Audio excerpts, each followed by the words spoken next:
What if I were to tell you that the best Batman comic was not written by Frank Miller, Grant Morrison, Tom King, or Scott Snyder? What if I told you that the best Batman artist is not Greg Capullo, Liam Sharp, or Frank Miller? What if I told you that one of the most insightful looks at Batman's legacy was in fact a retelling of A Christmas Carol?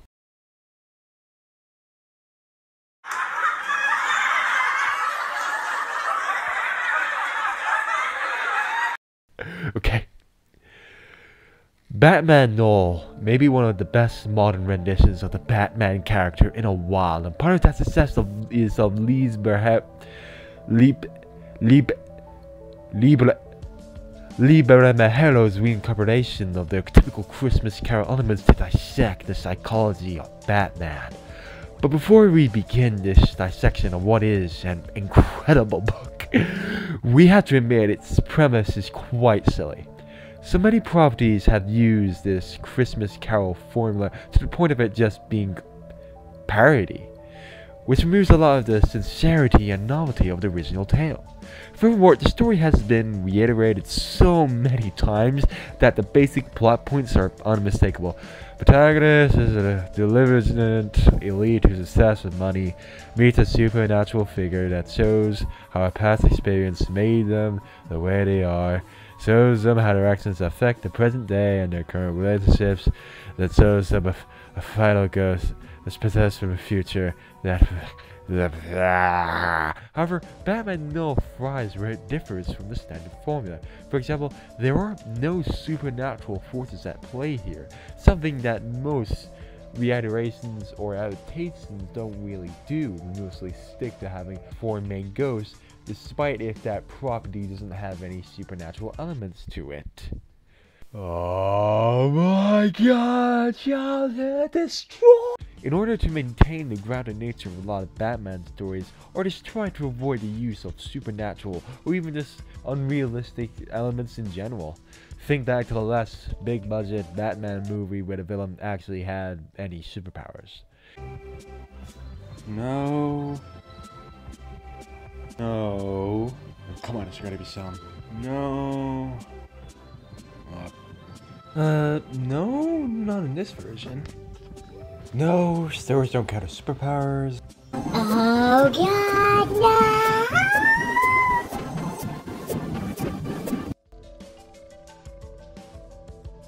Instead, Romero opts to use figures from the wider DC universe as stand-ins for ghosts.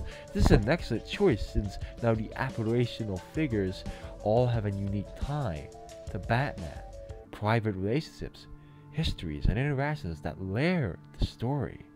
This isn't just a Batman story being told by strangers that he needs to improve. It's his friends and mentors calling him out on how much he's changed, what he has lost, and what he will become. This approach merely freshens that age-old formula, or it's not stale and corporate, it's now personal and real. Real doesn't taunt or taint the reputation of a Batman or Disney's classic story, but uses them in tandem to create something new and special.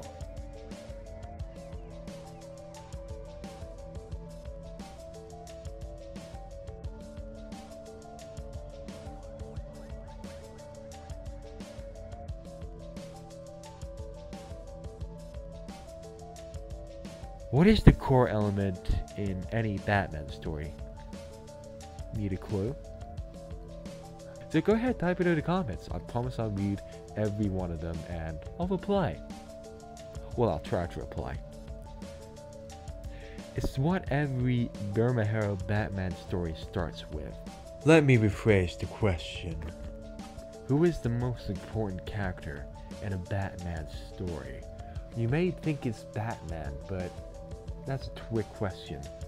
So who is it? It's Gotham. If we are to understand this version of the Batman, then we need to understand his city, his home, The vileness in this city that could make men wear bad costumes and put criminals in clown makeup. It isn't Batman Damned. Joker is abundant in Scott's One, and now it's in Nöel. This opening, this reimagining of Batman and his world are integral to communicate what kind of Batman story it will be. And thankfully, it's my favorite kind of Batman story.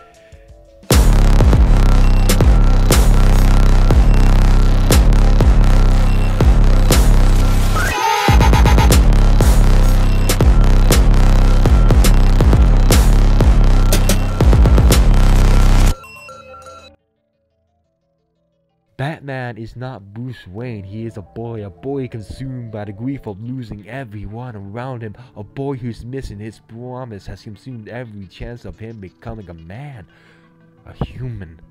He is Batman, never a man. And for the first time we get to see what he looks like in the eyes of someone normal. Scum, you never cease to amaze me. Do you have any idea what was in that bag you delivered? Why did I mention Gotham at the start of this analysis? Well, Gotham, to quote High Top Films, turns good men bad, and bad men good. And this is exactly what we're seeing. For the very first time, we're seeing something that very few Batman writers will ever let us see.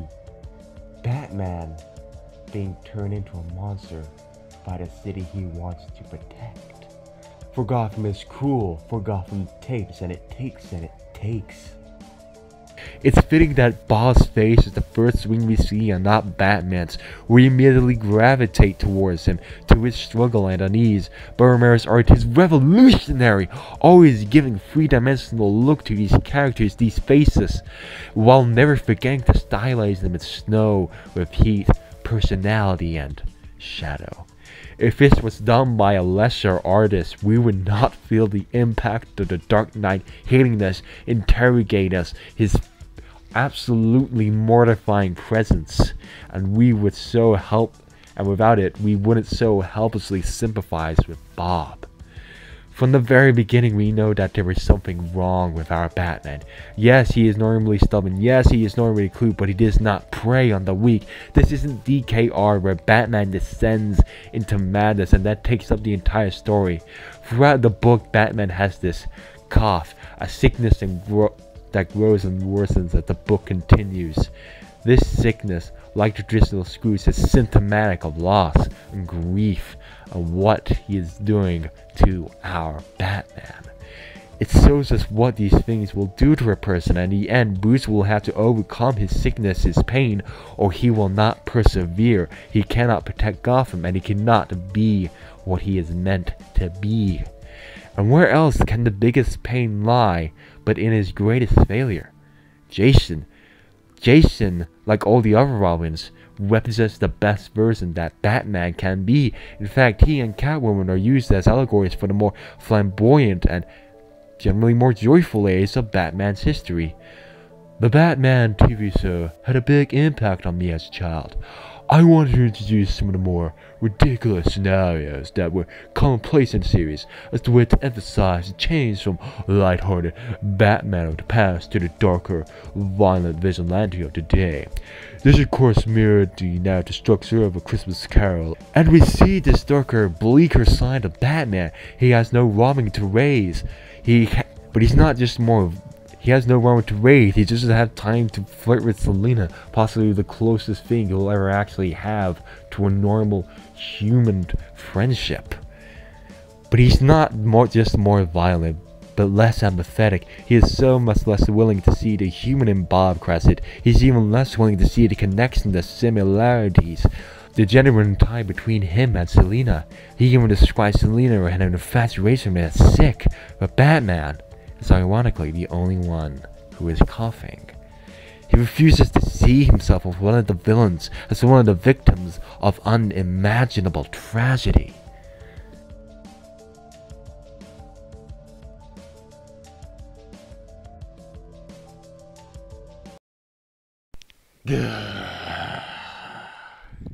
I'm looking at my Google Docs file and it's not like a small amount of pages. And so I have no choice to split this video into two. I just had so much to say. The Google Docs is not even halfway done yet. I just really love this book, and yeah, it's gonna be for like free videos. So wait till then, till part 2, I guess.